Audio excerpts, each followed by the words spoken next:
প্রণাম করা আমাদেরকে ছোটোবেলার থেকে, আমরা যেই ধর্মের হই না কেন, আমাদেরকে ছোটোবেলার থেকে শেখানো হয় বড়, মানে বাড়ির গুরুজনকে বা আমাদের বয়সের যে বড় আমাদের থেকে তাদেরকে প্রণাম করা। প্রণাম মানে হচ্ছে মাথা ঝুঁকিয়ে হাত, পায়ের মধ্যে হাত দিয়ে প্রণাম করা। তো এখন কথা হচ্ছে যে প্রণাম নিয়ে কেন বলছি, প্রণাম নিয়ে এই জন্য বলছি যে কাকে প্রণাম করা ঠিক নয়। ঠিক আছে, আজকে এই বিষয়টা হচ্ছে এমনই যে মাথায় রাখবে, আমরা সবসময় রাস্তাঘাটে চলতে ফিরতে মন্দিরে মসজিদে যেখানে যাচ্ছি আমি প্রণাম করি, কিন্তু কাকে প্রণাম করা চলবে না।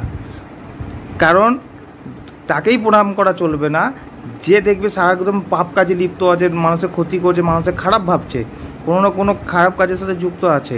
সে চুরি হোক, যাই হোক, ঠকবাজি হোক, সে যেই হতে পারে, নেতা, মন্ত্রী, পুরোহিত, যেই হতে পারে। ঠিক আছে, তাকে প্রণাম করা চলবে না। তাহলে কী হবে, তার পাপ কিন্তু তোমার মধ্যে চলে আসবে। যদি প্রণাম করতেই একান্তই, তা দূর থেকে প্রণাম করো।